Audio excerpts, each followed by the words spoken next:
Selamat pagi adik-adik, bagaimana kabarnya? Pastinya luar biasa kan? Nah, sebelum kita memulai ibadah kita pada pagi hari ini, kita akan mengangkat satu pujian lagu KASIH. Pastinya masih ingat kan? Ayo bangkit berdiri dan kita nyanyikan sama-sama.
Pimpin dan sertai kami dari awal ibadah kami hingga berakhirnya, semoga lancar, dan pimpin juga Kaweni yang akan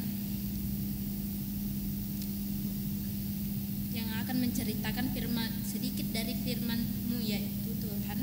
Berkatilah doa ini dalam nama Bapa di atas surga. Kami sudah berdoa, amin. Nah, sebelum kita mendengarkan firman Tuhan, mari kita mengangkat satu pujian lagi, yaitu baca kitab suci.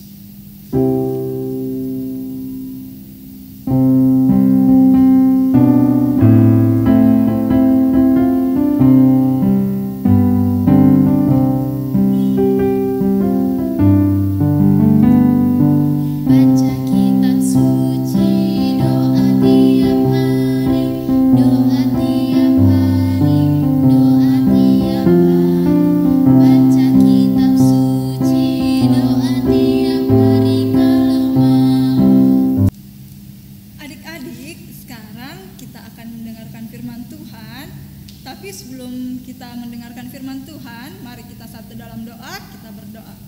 Tuhan Yesus, terima kasih Tuhan untuk ibadah sekolah minggu ini. Saat ini Tuhan, kami akan mendengarkan kebenaran firman-Mu. Kiranya Tuhan memberikan kami hati dan telinga yang mau mendengar Tuhan, sehingga apa yang akan disampaikan oleh saya Tuhan, saya boleh berkata-kata seturut dan kehendak-Mu. Ini doa kami Tuhan, ini permohonan kami yang kami alaskan hanya dalam nama anak Yesus Kristus, Tuhan dan Juru Selamat kami yang hidup. Amin. Nah, adik-adik, cerita Kaweni hari ini kita mau belajar tentang aku mau mengampuni, dan firmannya itu terambil dalam Lukas 15 ayat 11b sampai yang ke-32. Adik-adik bisa buka Alkitabnya ya. Terambil dalam Kaweni ulang Lukas 15 ayat 11b sampai 32. Adik-adik sambil baca juga di rumah ya, Kak Weni sambil baca juga di sini. Perumpamaan tentang anak yang hilang. Yesus berkata lagi, ada seorang mempunyai 2 anak laki-laki. Kata yang bungsu kepada ayahnya, "Bapa, berikanlah kepadaku bagian harta milik kita yang menjadi hakku." Lalu ayahnya membagi-bagikan harta kekayaan itu di antara mereka. Beberapa hari kemudian, anak bungsu itu menjual seluruh bagiannya itu lalu pergi ke negeri yang jauh. Di sana ia memboroskan harta miliknya itu dengan hidup berfoya-foya. Setelah dihabiskannya semuanya, timbullah bencana kelaparan di dalam negeri itu dan ia pun mulai melarat.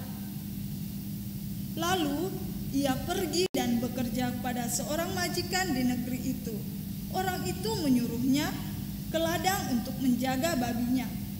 Lalu ia ingin mengisi perutnya dengan ampas yang menjadi bagian babi itu. tetapi tidak seorang pun yang memberikannya kepadanya.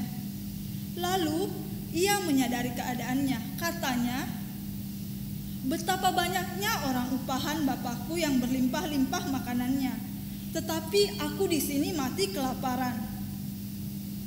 Aku akan bangkit dan pergi kepada Bapakku dan berkata kepadanya, Bapa, aku telah berdosa terhadap sorga dan terhadap Bapa. Aku tidak layak disebut sebagai anak Bapa. Jadikanlah aku sebagai salah seorang upahan Bapa. Maka bangkitlah ia dan pergi kepada bapaknya. Ketika ia masih jauh, ayahnya telah melihatnya. Lalu tergeraklah hatinya oleh belas kasihan. Ayahnya itu berlari mendapatkan dia, lalu merangkul dan mencium dia. Kata anak itu kepadanya, Bapa, aku telah berdosa terhadap sorga dan terhadap Bapa. Aku tidak layak lagi disebutkan anak Bapa. Tetapi ayah itu berkata kepada hamba-hambanya, lekaslah bawa kemari jubah yang terbaik, pakaikanlah itu kepadanya. Dan kenakanlah cincin pada jarinya dan sepatu pada kakinya. Dan ambillah anak lembu tambun dan bersukacita. Sebab anakku ini telah mati dan menjadi hidup kembali. Ia telah hilang dan dia dapat kembali. Maka mulailah mereka bersukaria. Tetapi anak yang sulung berada di ladang, dan ketika ia pulang dan dekat ke rumah, ia mendengar bunyi seruling dan nyanyian tari-tarian. Lalu ia memanggil salah seorang hamba dan bertanya kepada, apa arti semua itu? Jawab hamba itu, adikmu telah kembali dan ayahmu telah menyembelih anak lembu tambun karena ia mendapatnya kembali dengan sehat.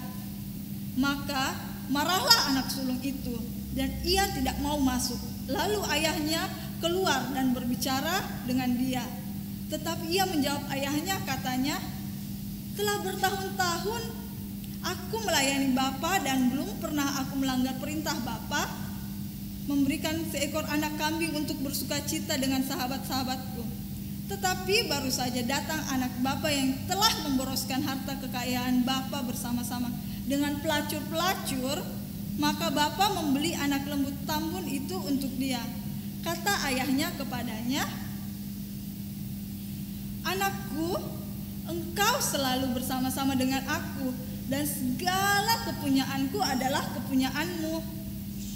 Kita patut bersukacita dan bergembira karena adikmu telah mati dan menjadi hidup kembali.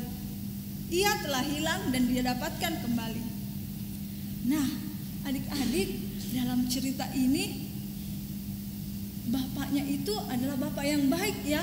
Walaupun anaknya sudah menjual barang-barangnya, dia sudah pergi jauh meninggalkan bapaknya, tapi pada saat anaknya kembali ini, sang bapak ini tetap mau menyambut anaknya itu dengan baik, adik-adik. Nah, adik-adik, kita boleh mencontoh sikap dari bapak ini, adik-adik, yang mau mengampuni anaknya walaupun anaknya telah melakukan kesalahan kepadanya. Dan kita juga bisa mencontoh adik-adik kepada anaknya ini, walaupun dia sudah melakukan kesalahan, dia tetap ingat untuk meminta maaf kepada bapaknya. Adik-adik, jadi mulai sekarang kalau misalnya teman adik-adik, saudara adik-adik, bahkan orang tua adik-adik mempunyai salah, adik-adik harus belajar mengampuni seperti bapak tadi, seperti juga Tuhan Yesus yang mau mengampuni dosa-dosa kita, adik-adik. Sekarang karena kita sudah mendengarkan cerita, kita sudah belajar tentang bagaimana cara mengampuni, adik-adik buka Alkitabnya. Kak Weni mau kasih ayat hafalan. Ayat hafalannya itu terambil dalam Mazmur 86 ayat yang kelima. Coba adik-adik buka Mazmur 86 ayatnya yang kelima. Kita boleh baca bersama-sama. Bunyinya seperti ini. Sebab Engkau ya Tuhan baik dan suka mengampuni dan berlimpah kasih setia bagi semua orang yang berseru kepadamu. Nah, adik-adik, tadi kita sudah mendengarkan firman Tuhan yang diceritakan oleh Kak Weni. Sekarang kita akan menyanyikan satu pujian dari lagu Kedua Tanganku di medley dengan lagu Jalan Serta Yesus. Sudah siap kan adik-adik?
Persembahannya nanti kita simpan di amplop ya adik-adik, dan adik-adik bisa kasih ke orang tuanya dan orang tuanya bisa masukkan ke pundi dalam gereja.